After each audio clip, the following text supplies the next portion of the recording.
In another hadith, the Prophet ﷺ said, if Allah loves His servant, He calls out to Jibreel, Gabriel, the angel, Jibreel alayhi salam, "O Jibreel, I love so-and-so." And then Jibreel goes to the other angels and says, Allah loves so-and-so. So the angels start to love that person because of Allah's love. So Jibreel loves him. And the trillions, astronomical numbers of angels that fill the entire universe love that person too. And they all say, Allah loves so-and-so. We love him too. فَيُحِبُّهُ أَهْلُ السَّمَاءِ. All the people of the heavens, or the angels of the heavens, love him. ثُمَّ يُوضَعُ لَهُ الْقَبُولُ فِي الْأَرْضِ. And then on earth, you find that the person finds acceptance. People lean towards that person. They find a likeness to that person. Who finds a likeness to that person? Not the evil people. The people who are also righteous. They never recognized him or her before, but now suddenly, subhanallah, they catch their eye. Suddenly you find yourself, subhanallah, I don't know, I'm being steered towards different people I used to have before. Before, all I met was this person, that, but this person who just talks about rubbish, and this person talks about girls, and this person talks about boys, and this person talks about just money, money, money, money, money all day. This person talks about drugs. This person talks about the, I don't know what world, and this person talks about... And then suddenly, I've been meeting people who have a different language. They're talking about the hereafter. They're talking about Allah. They're talking about the real purpose of life, the real meaning that I'm with. Where did these people come out from? And these people lean towards you. And they find a likeness to you. This means, inshallah, something is good about you. And then if you are in a particular, let's say, expertise, let's say you started a type of project which is good. Let's say you're in da'wah, or you're teaching Quran, or you're teaching a skill for the benefit of Allah, to benefit the Muslims and to make them stronger. And you're doing it for the sake of Allah, and then you find that people are following you. They're coming towards you. They're learning from you. They like you. This is also a sign of Allah's love to you.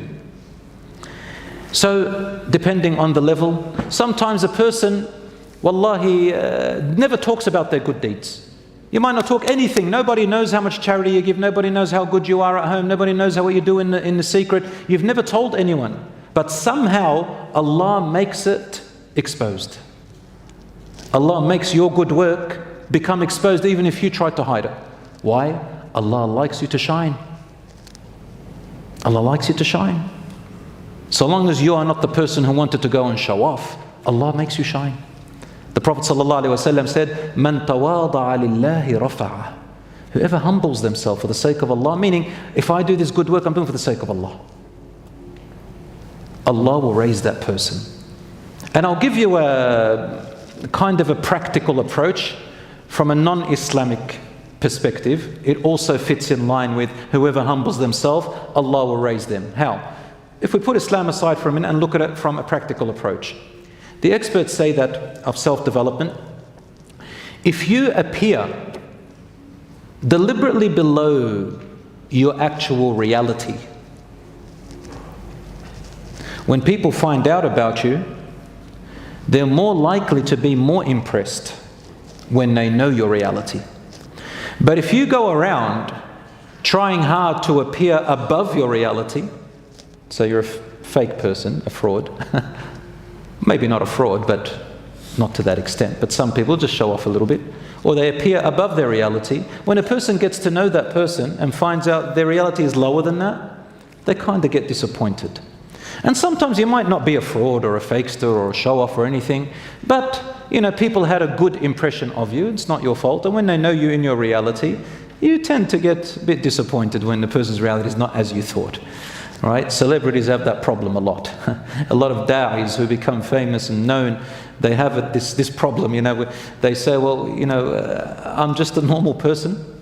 And people, when they listen to you, they think, MashaAllah, this person's like an angel. And I've seen this happen before. So people who, they become good Muslims, they go to the masjid, and then they meet good people, or they meet people who they thought, MashaAllah, all their lives they're righteous and I wish I was like them.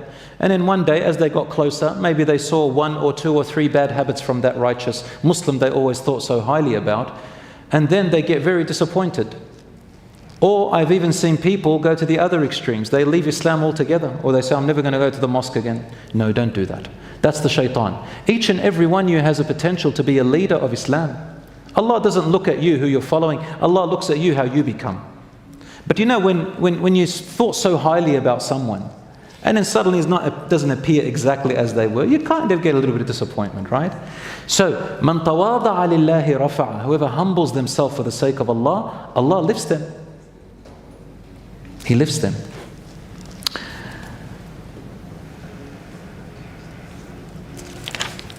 There was a man at the time of the Prophet ﷺ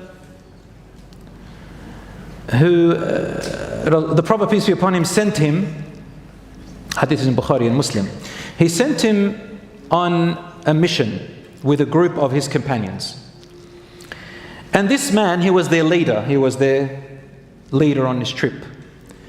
So he used to pray Imam. And I'll just take a little break here to tell you some little Islamic knowledge here about fiqh. Fiqh of leading the prayer as an Imam. Normally, the person who leads the prayer, the person should be appointed is the one who recites it the best. Correct? And then the one who after him, the closest, and so on. But in certain cases, this rule does not apply. When I'm visiting you at your house, you are the Lord of the house. You have the priority of leading the salah, even if I read the Quran better than you 10 times, so long as you're okay. Number two, if we're a group and you're a leader of that group, the leader leads. And a school, for example, the director or the principal, if he's a man, he has the first say of leading in the school, for example. The director has the first. So in the area of leadership, the leader leads. But in every other case, you're all together, you just go on a holiday, you're some boys together, you're some sisters together, the one who recites the best should lead. All right. So in this case, this companion went on this trip with his companions, was their leader, so he used to lead the prayer, even though other companions read better than him. Every time he would recite Al-Fatiha, he would recite another surah, any parts of the Quran, but he will always insist that in the first 2 rak'ahs, no matter what he's recited, he will always conclude with Surah Al-Ikhlas. قُلْ هُوَ اللَّهُ أَحَدٌ اللَّهُ الصَّمَدُ لَمْ يَلِدْ وَلَمْ يُولَدْ وَلَمْ يَكُنْ لَهُ كُفُوًا أَحَدٌ, which means, say He is Allah, the one and only. He is the eternal. He does not father anyone, nor is He fathered by anyone, and there is no comparison, competition, or likeness to Him ever.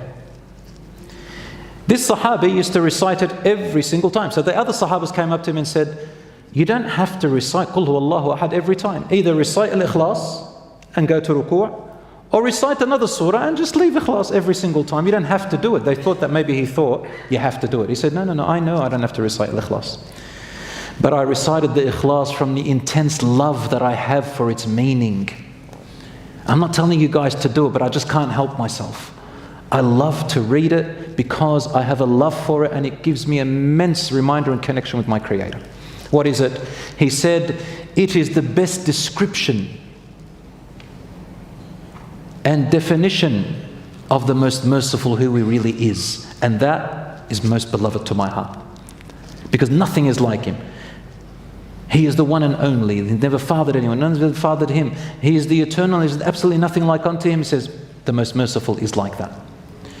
So when the Prophet Muhammad ﷺ heard about it, he asked them, why does he recite Al-Ikhlas? What's the purpose, first of all? And I'll tell you if it's right or wrong.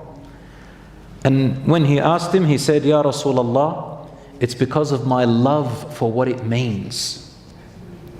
And the Prophet, peace be upon him, then said, أخبروه أن الله تعالى يحبه. Tell him that Allah Most High loves him. Loves him because not because he's reciting Qul Huwallahu Ahad. So now you can't go now and say, you know what, I'm going to do what this Sahaba did. I'm going to earn Allah's love by just reciting Qul Huwallahu Ahad.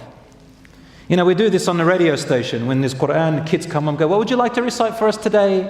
And the kid goes, Qul Huwallahu Ahad. Everybody can do that. But there's a difference. What is the secret here about this man? Why does Allah love him? Is it because he just recited Qul Huwallahu Ahad? No. It's because of what's in his heart. and his love for what it means. There's a difference when you stand in, you recite, and you're just reciting. And when a person's reciting and they're with it, and they love it. Maybe you choose a verse which your heart really moves with. Allah loves you for the love that you have for His words, for Him. So you see, it has deeper meaning. Do you remember, I always repeat this, in Bukhari, you know about the story of that woman who was a prostitute in the time of the children of Israel? Some say it was a woman, some would say it was a man. But they had a grievous sin. Nobody would accept them. They wanted to repent. They had no other good deed except to see a dog that was panting and was thirsty. So the lady comes, takes off her shoe and puts water in it and gives it to the dog. And she said, subhanallah, he's thirsty as I was. Maybe Allah will forgive me for this good deed. And Allah forgave all her prostitution. Allah forgave the man whatever he had done, grievous sins. You might be saying, what? From feeding it up? Now, we can't just grab a shoe and go, all right, get me some old shoe. There it is. And I'll go get some water. I'll look for a stray dog and I'll go and give him some water. Be careful, the dog might bite you. But it's not about what she did. It's about where it came from. Do you understand the difference? She had a burning passion for Allah to forgive her most regretful, shameful deed that was eating her up alive. Regret deeply, shame for the sake of Allah, seriously wanting Allah to forgive her. That's what Allah is looking at. Not the act, but what's coming out from here. The Prophet, peace be upon him, was told about an old woman who prayed a lot, fasted a lot, recited a lot, gave in charity a lot, but she was terrible and nasty to her neighbors. They said she died, Ya Rasulullah. He says, La khayra fiha innaha finnar. There is no good in her, she's in the fire. They said, Ya Rasulullah, another woman, she doesn't fast as much, she doesn't pray as much, she doesn't recite as much, she doesn't give in charity as much, but she is tremendously good to her neighbors and to the people, she is generous. He said, there is good in her, she is in paradise. One had more greater acts of worship, the other one didn't as much, but something else came out. You see, some people worship and they pray, but there's something wrong in their hearts. The salat is not working for them. And some people, a little bit of salat works tremendously for them. One good thing that I advise people is that, when you feel down and when something's gone wrong with you, run to prayer. You're going to feel that prayer very differently. Recite al-Fatiha, you're going to feel that Fatiha different. Because every time you come to salat and your Fatiha, no matter what's happened in your day, something feels different. And it cleans up your heart. When you're very happy and excited and you're celebrating, go and pray. Wallahi, you're going to feel your prayer differently. Why not share this excitement with your Creator, Allah, who led you to there and gave you this success? You understand? There's something about being so excited and so scared or sad and you're running to the salah, it has an effect on your heart from different angles. It brings the love of Allah.